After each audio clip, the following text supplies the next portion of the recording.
Hello everyone, welcome back. How are you all? Today we are going to continue with our supplementary reader book. It's chapter 2, The Friendly Mongoose. एक साथी mongoose यानी कि नेवला. In this chapter we will discuss about a story of mongoose. So let's begin. A farmer, his wife and their small child live in a village. एक किसान, उसकी wife और एक उनका छोटा बच्चा एक गांव में रहते थे. There was also a baby mongoose in the house. उनके घर में एक छोटा नेवला भी था. Who they believed would be their son's companion and friend in future. जिस पर उन्हें विश्वास था कि वो बड़ा होकर फ्यूचर में उनके बेबी का एक अच्छा साथी बनेगा, एक अच्छा दोस्त बनेगा. One day the farmer and his wife went out, leaving the child alone with the mongoose. एक दिन किसान और उसकी वाइफ उनके बेबी को घर में अकेला उस मंगूस के साथ छोड़कर चले गए. Once a farmer and his wife lived in a village with their small son. एक बार गांव में एक किसान और उसकी वाइफ उनके छोटे बच्चे के साथ में एक गांव में रहते थे.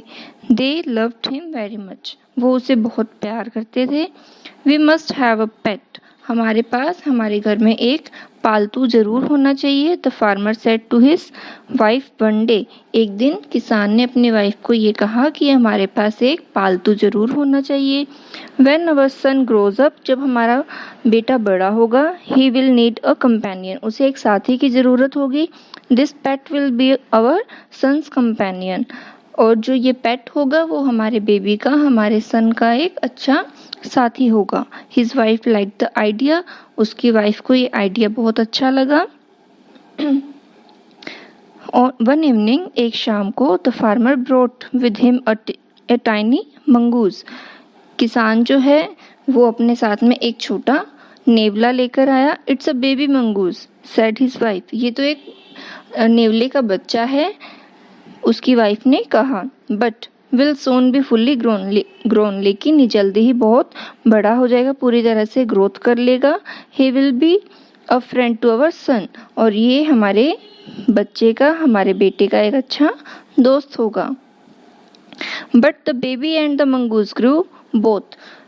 दोनों बच्चे और मंगूज यानी कि जो नेवला था, दोनों बड़े हुए. इन 5 or 6 months, 5 और 6 महीने में ही the mongoose has grown to its full size. 5 से 6 महीने के अंदर ही नेवला जो था वो अपने पूरा साइज उसने ग्रो कर लिया. A lovely animal with 2 shining black eyes and अ बशी टेल. एक प्यारा सा जानवर जिसकी 2 शाइनिंग चमकीली आंखें थी और एक टेल थी. The farmer's son was still a baby in the cradle.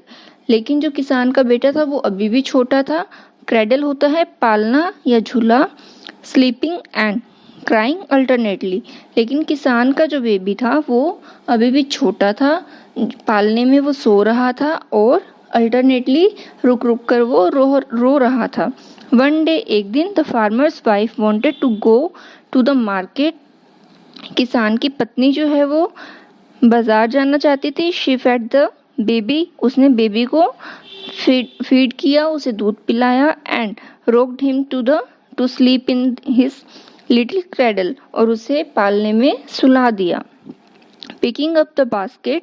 उसने टोकरी को उठाया. She said to her husband. उसने अपने पति को कहा, I am off to the bazaar. मैं बाजार जा रही हूँ. The baby is sleeping. Baby जो है, बच्चा जो है वो सो रहा है. Keep an eye on him. Keep an eye मतलब उसका ध्यान रखना या उस पर नज़र रखना. Frankly I don't like to leave the child alone with the mongoose. Frankly होता है सरेआम या खुले तरीके से किसी बात को कहना. उसने सरेआम कहा कि मुझे ये नहीं पसंद कि बच्चा जो है वो अकेले मंगूस के साथ में रहे. You need not be afraid. Need note मतलब ज़रूरत और अफ्रेड मतलब डर. तुम्हें डरने की ज़रूरत नहीं है. Said the farmer. किसान ने कहा, the mongoose is a friendly animal. Mongoose जो है वो अच्छा जानवर है. It's as sweet as our baby. ये उतना ही अच्छा है जितना कि हमारा बेबी है. And they are the best of friends you know, और तुम जानती हो कि ये अच्छे दोस्त होंगे। द वाइफ वेंट अवे, जो फार्मर की वाइफ थी वो चली गई। And the farmer having nothing to do in the house, और उसकी वाइफ के जाने के बाद में फार्मर के पास में घर में करने के लिए कोई भी काम नहीं था। And he decided to go out, उसने बाहर जाने का निर्णय लिया। And take a look at his fields not far away, और जो उसके खेत जाने का उसने डिसीजन लिया जो कि बहुत ज़्यादा दूर नहीं थे। ही रैन इनटू सम फ्रेंड्स, वो अपने कुछ दोस्तों के पास में गया। ऑन द वे बैक, वापस आते टाइम अपने दोस्तों से मिला या उनके पास गया। And did not return for quite some time, और कुछ समय के लिए वो वापस नहीं आया। अब जो नेक्स्ट पैराग्राफ्स में we are going to discuss is the farmer's wife return home from the market carrying a heavy basket. जब मार्केट से वो वापस आई, उसकी वाइफ, फार्मर की वाइफ, तो उसके हाथ में एक हैवी बास्केट थी। She found the mongoose at the entrance of the house with blood on his face and pause. Pause होता है पंजे। उसने क्या देखा कि मंगूज का जो चेहरा था वो और उसके जो पंजे थे वो खून से भरे हुए थे।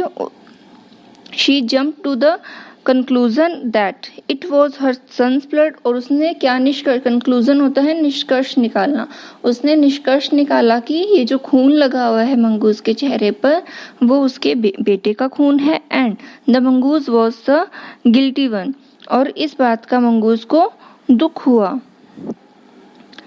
The farmer's wife finished her shopping, farmer की वाइफ जो बाजार गई हुई थी उसने अपनी शॉपिंग को पूरा किया। And came back home with the basket full of groceries, groceries होता है राशन का सामान। उसने अपनी शॉपिंग पूरी की और एक राशन के सामान की भरी हुई टोकरी के साथ वो वापस आई। She saw the mongoose sitting outside as if waiting for her, उसने देखा कि मंगूज जो है, नेवला जो है, वो बाहर बैठा हुआ है जैसे कि वो उसी का वेट कर रहा था। On seeing her he ran to welcome her as was customary, customary होता है जैसे एक चलन होता है, रिवाज होता है, या फिर जो नेसेसरी होता है। तो वो जैसे ही उसने फार्मर की वाइफ को आते हुए देखा तो वो उसकी तरफ दौड़ा और उसका स्वागत किया। The farmer's wife took one look at the mongoose and screamed, farmer की वाइफ ने मंगूज की तरफ देखा और एकदम से चिल्लाई। स्क्रीम्ड होता है चिल्लाना। ब्लड शी क्राइड, खून, वो चिल्लाई और वो रोई। The face and paws of the mongoose were smeared with blood, smeared होता है धब्बे। जो मंगूज का चेहरा था और उसके जो पंजे थे वो खून के धब्बों से उन पर खून के धब्बे लगे हुए थे। यू विक्ड एनिमल, विक्ड होता है दुष्ट या फिर बुरा। यू दुष्ट एनिमल, तुम बुरे जानवर।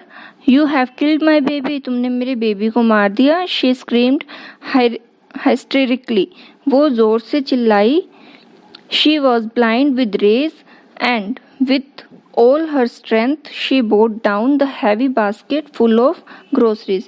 रेज होता है दुख, वो दुख से भरी हुई थी और उसने जो उसके पास बास्केट थी ग्रोसरी से भरी हुई वो मंगूस के फेस की तरफ फेंकी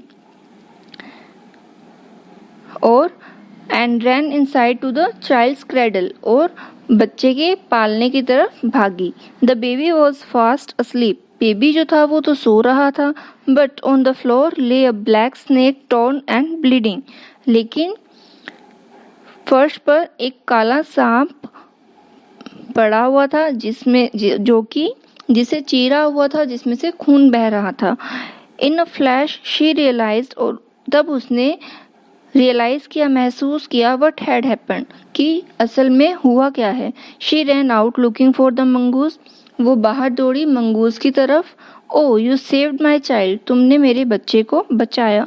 यू किल्ड द स्नेक, तुमने स्नेक यानी कि सांप को मारा। व्हाट हैव आई डन, मैंने क्या किया। She cried touching the mongoose, वो मंगूज को टच करके उसको छूकर रोने लगी।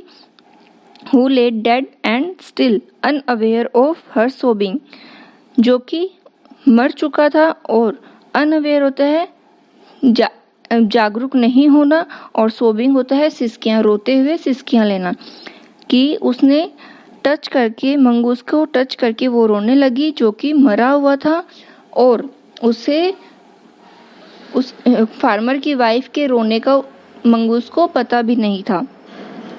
The farmer's wife who had acted hastily and rashly, farmer की वाइफ जिसने कि हास्टली होता है बहुत जल्दी से और रैशली होता है बुरे तरीके से, जिसने बहुत जल्दी और बहुत बुरा एक्ट किया, बहुत बुरा बर्ताव किया, stared long at the dead mongoose, वो मंगूस को नेवले को देखे जा रही थी। Then she heard the baby crying, तब उसने सुना कि बेबी रो रहा था। वाइपिंग हर टीयर्स, अपने आंसू पोंछकर she went to feed him, वो अपने बेबी को फीड करने के लिए चली गई। सो here our chapter is completed. From this story we get a message, that is we should not react hastily. First of all we should understand the situation, then we should react over it. So I hope you have understood it very well. Thank you.